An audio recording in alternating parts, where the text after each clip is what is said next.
Hola, ¿cómo están? Mi nombre es Víctor Hugo Goncalves, soy estudiante de la carrera de Medicina de la Universidad Privada Abierta Latinoamericana, Campus Cochabamba, y hoy vamos a discutir un caso clínico de neumotórax. El paciente tiene el nombre de Juan Guillermo Vidal, es del sexo masculino, su edad es de 50 años.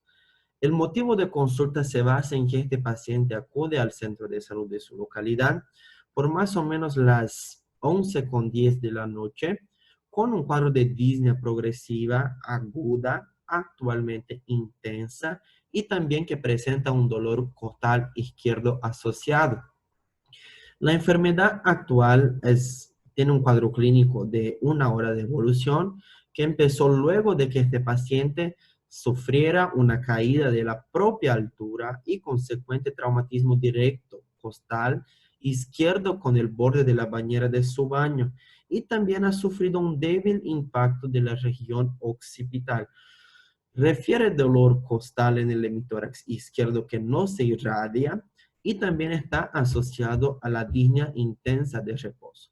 O sea, este paciente nos llega con un clásico caso de un paciente que se ha caído, ha sufrido un choque de alguna parte de su cuerpo. En este caso, el paciente ha tenido un trauma directo del hemitórax izquierdo con la bañera y luego de eso también ha presentado dolor costal en este mismo hemitórax y este dolor no se irradia.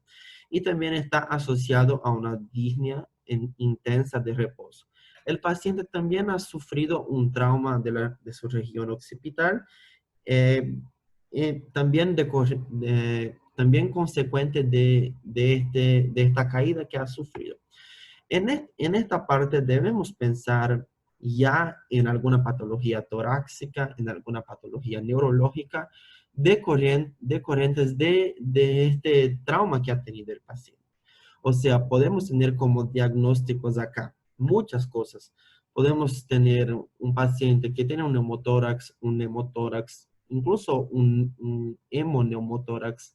El paciente también puede tener un derrame pleural. El paciente puede tener neumonía, también tuberculosis, no decorrentes solo del trauma, pero también por el cuadro que presenta de esta disnea intensa de reposo.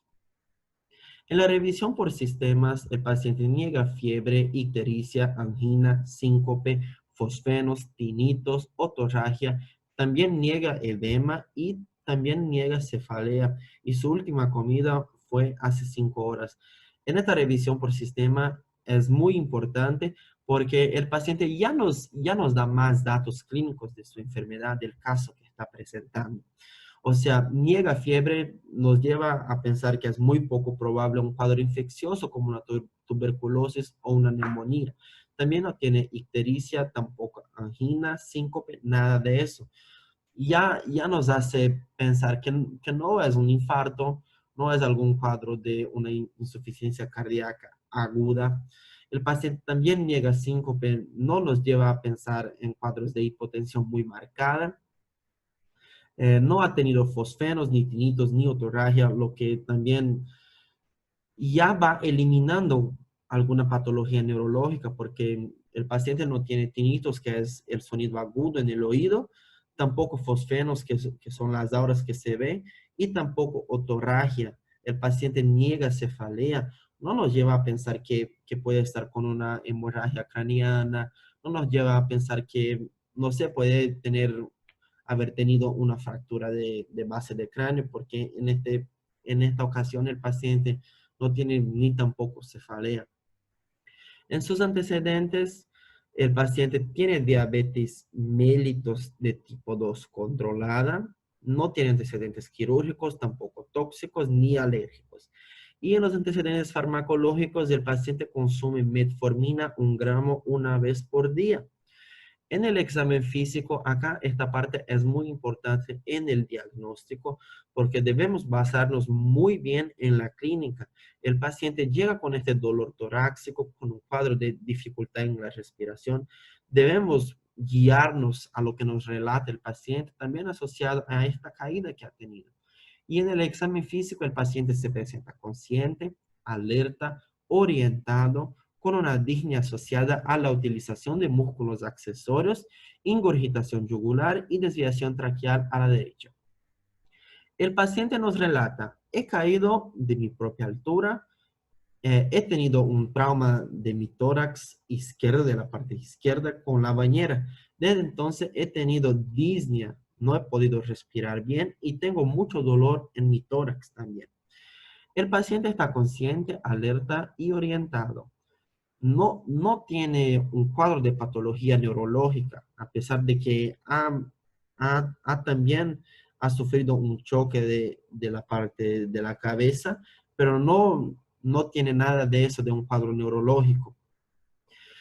Lo que sí tiene es la disnea y la ingurgitación yugular, también asociadas a una desviación traqueal a la derecha. En este caso, ya debemos ir directamente a un cuadro pulmonar, a un cuadro pleural que el paciente puede tener. En este caso, ya debemos pensar en un neumotórax, siempre nos llevando a pensar en un cuadro de tensión en un neumotórax. Atención, por ejemplo, debido a la desviación traqueal a la derecha y la ingurgitación yugular que también tiene el paciente debido a todo este cuadro de dificultad también en la circulación pulmonar, lo que afecta al corazón y también a la circulación de la vena cava, lo que hace la ingurgitación yugular. El paciente presenta una frecuencia cardíaca de 100 latidos por minuto, perdón, acá está 20, pero son 100 latidos por minuto. Su respiración está con 34 respiraciones por minuto, lo que ya nos lleva también a un cuadro, a pensar en un cuadro pulmonar, está en taquipnea. El paciente tiene 135/90 de la presión arterial y está afebril, lo que también ya elimina una probable causa infecciosa como la tuberculosis, que nos podría llevar a pensar en eso. El paciente tiene mucosas húmedas, no presenta cianosis, está normocrómico, anictérico, pero sí está diaforético, lo que ya asociado a este cuadro de una hipertensión arterial ya nos lleva a pensar en un cuadro de dolor, en un cuadro de estrés, de ansiedad. El paciente tiene ese estrés debido a todo este cuadro que ha sufrido de la caída, después de la disnea y también del dolor que tiene. El paciente al examen físico torácico presenta ruidos cardíacos rítmicos sin soplo. El murmullo vesicular está preservado en su hemitórax derecho, pero sí tiene una abolición del murmullo en la base y la porción media del hemitórax izquierdo. Y su hemitórax izquierdo también se presenta doloroso a la palpación y con una depresión costal marcada a nivel de la séptima y de la octava costillas. Y a la percusión del paciente se escucha timpanismo. O sea, en esta instancia es muy importante el examen físico de la auscultación y de la percusión, porque en esta parte ya nos podemos guiar mejor al diagnóstico del paciente. Con una percusión de timpanismo ya nos indica presencia de aire en el interior de la estructura. En presencia de un timpanismo en la percusión del tórax, ya debemos direccionarnos a un cuadro de un neumotórax porque el pulmón la cavidad pleural, perdón, se está llenando con aire, lo que nos da este sonido de timpanismo. Si fuera un neumotórax, estaría maciza esta percusión. A la palpación, el paciente también tiene una depresión costal marcada a nivel de su séptima y octava costillas. Con eso ya podemos casi que cerrar el cuadro de fractura costal izquierda y también asociadas a un neumotórax, porque si palpamos el tórax de nuestro paciente y se deprime y presenta dolor, es un gran indicativo de una fractura costal. También a la auscultación, el paciente tiene abolición del murmullo vesicular en la base y porción media del hemitórax izquierdo. O sea, no está ingresando bien el aire a los alveolos que deberían estar en esta región, justamente por el cuadro del neumotórax que lleva a una presión en la cavidad pleural que empuja el pulmón hacia la derecha. Por eso la tráquea también está desviada a la derecha, porque el pulmón la empuja al otro lado, al lado contrario de donde está el neumotórax. En este caso también el murmullo vesicular está abolido por eso, porque no respira bien, no ventila bien en el hemitórax izquierdo. En el abdomen, su abdomen está plano, no está distendido, no es doloroso, no tiene masas ni megalias, sin signos de irritación peritoneal, lo que también no nos lleva a un cuadro de una síndrome abdominal. El paciente no presenta irritación peritoneal tampoco. También no presenta edema, sus pulsos están positivos y su llenado capilar es de 2 segundos. Muy importante atentarnos al cuadro hemodinámico. En este paciente tiene un cuadro hemodinámico estable, o sea, su llenado capilar es de 2 segundos, está perfudiendo bien a las extremidades. Y en el examen neurológico no tiene déficit, no tiene focalización y tampoco signos meningios. O sea, todo el cuadro clínico del paciente, desde su anamnesis, con sus datos clínicos y sus datos paraclínicos, o sea, ha sufrido una caída, ha tenido un choque de su parte izquierda del tórax. Desde entonces ha presentado disnea sin esfuerzos y el paciente también nos relata que, que tiene mucha dificultad en respirar desde este evento de la caída. O sea, toda la historia clínica nos lleva a pensar en un diagnóstico de un neumotórax, porque si asociamos con la abolición del murmullo vesicular, más la percusión timpánica, o sea, la percusión está con timpanismo, el paciente tiene aire en el interior de la estructura, nos lleva directamente a un neumotórax. Y más aún un neumotórax, atención, porque el paciente presenta esta ingurgitación yugular y también presenta la desviación de la tráquea a la derecha, que el pulmón está siendo tan empujado a la derecha por el aire que se está desviando la tráquea también. O sea, ¿y qué estudios debemos pedir como una confirmación de nuestra hipótesis diagnóstica? Los estudios que fueron solicitados fue una oximetría simple de pulso, el paciente estaba saturando a 86%. Su dímero D estaba negativo, lo que también no nos lleva a pensar en un cuadro de un TEP, porque su dímero está negativo, no es un indicativo de TEP. El hemograma sin alteraciones, no tiene leucocitosis, no sería un cuadro infeccioso. Y sus enzimas cardíacas también CK, CKMB y también la troponina, todas normales. No nos lleva a pensar en un síndrome coronariano también. El rayo X de tórax, ahora sí. En esta instancia, sí nos da como que una luz en el diagnóstico. En el rayo X de tórax, el paciente presenta radiolucidez en el área pulmonar a la izquierda con desviación traqueal a la derecha. También presenta fracturas costales a nivel de la séptima y de la octava costillas. O sea, el laudo del rayo X de tórax ya nos lleva al diagnóstico. Radiolucidez es la parte, es el oscurecimiento de la radiografía. Se ve más oscuro, más negro, lo que nos indica la presencia de aire en exceso en este pulmón. Asociado también a la desviación de la tráquea a la derecha, es todo esto que ya dije, el típico caso del neumotórax, atención, que empuja la tráquea. Y las fracturas costales a nivel de la séptima y octava costillas también nos están confirmando el diagnóstico que ya habíamos presupuesto con toda la historia clínica y el examen físico. También en la gasometría arterial el paciente tiene un pH de 7.33, o sea, está en acidosis, con un dióxido de carbono de 52 milímetros de mercurio. Está con el dióxido de carbono elevado. También se tiene el dato de que el bicarbonato del paciente está en normalidad, o sea, en 26 miligramos por decilitro, lo que nos muestra que este paciente ya está, junto con todo eso, con las fracturas costales, también juntamente con ese neumotórax de atención, el paciente también presenta una acidosis de causa respiratoria, evidenciada en este caso por el aumento de la CO, por el aumento del CO2 o sea, el paciente está en hipercapnia y su bicarbonato está normal, lo que nos da el dato de una acidosis respiratoria aguda, en donde el riñón todavía no ha tenido el tiempo de compensar con el aumento del bicarbonato.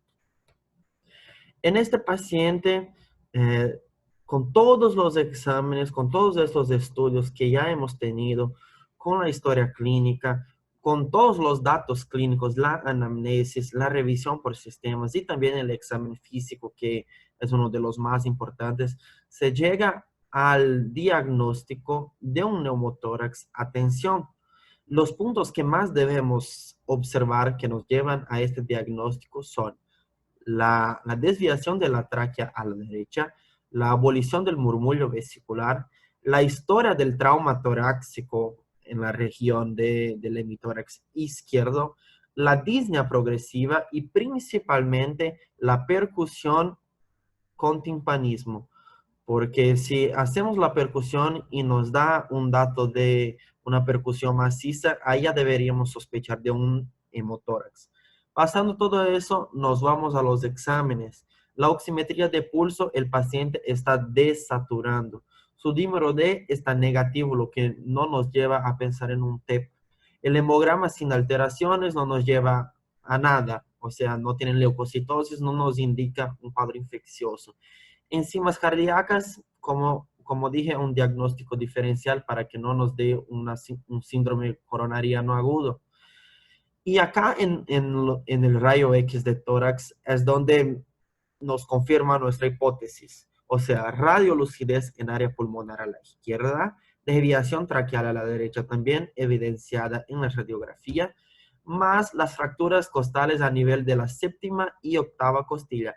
Esto nos da el diagnóstico de un neumotórax hipertensivo, claro que asociado al cuadro clínico también, y de las fracturas costales en las costillas izquierdas, la séptima y la octava. Ya pasando a la gasometría, como dije, el paciente tiene una acidosis respiratoria no compensada por el riñón, muy probablemente aguda debido a la historia clínica y debido a la falta de compensación renal. El tratamiento de elección en este paciente es de manejo universal. Se tiene un consenso muy bueno acerca de este tratamiento, que es un tratamiento quirúrgico que consiste en la punción de alivio en el tórax y la posterior colocación del tubo de tórax o el dreno de tórax. La punción de alivio en el tórax se puede hacer tanto en el segundo espacio intercostal cuanto en el quinto espacio intercostal. En el segundo espacio intercostal se prefiere en la línea media clavicular del lado afectado, en este caso en el lado izquierdo. Se hace una anestesia local, puede ser con lidocaína, y después se penetra la pleura con una aguja, puede ser calibre 16, no sé, que también tiene en su interior un catéter para su posterior colocación. Se hace la punción de alivio, se perfora la pleura y con eso el aire que está entre la pleura visceral y el pulmón sale al exterior y el pulmón vuelve a tener su expansibilidad bien conservada. Después de que el paciente ya tenga estabilizadose, pasamos a la colocación de un tubo, de un dreno del tórax. Este tubo puede ser puesto también en el quinto espacio intercostal del lado afectado en la línea media axilar. Se hace la colocación del tubo, también es todo un procedimiento quirúrgico. Se debe hacer asepsia y antisepsia, calzado de guantes, preparación del material, consentimiento del paciente, todos estos protocolos que debemos seguir de ética y de bioseguridad también. Se hace la anestesia, se prepara todo el área en donde se va a hacer el procedimiento y siempre buscamos hacer un corte en el espacio intercostal, siempre buscando en la parte más inferior para que no se ve afectada a los vasos intercostales o a los nervios. Este es el tratamiento de elección. Se hace en cualquier paciente que tenga un neumotórax. Atención, también se debe asociar al tratamiento farmacológico con opioides y también con oxígeno. El catéter de oxígeno es una medida muy importante. Se puede hacer como 15 litros por minuto en infusión al 100%, buscando siempre monitorar al paciente y buscar su estabilización. Entonces, este ha sido la discusión sobre el caso quirúrgico de neumotórax, que es una patología muy frecuente que el médico tiene que saber cómo manejar al paciente, lograr su estabilización, porque un neumotórax, atención, o un neumotórax expansivo, como también se dice, es una patología que de actuación rápida, el paciente puede entrar en paro respiratorio muy rápidamente. Muchas gracias, espero haber contribuido para el conocimiento de todos. Agradezco por la atención y hasta luego. Gracias.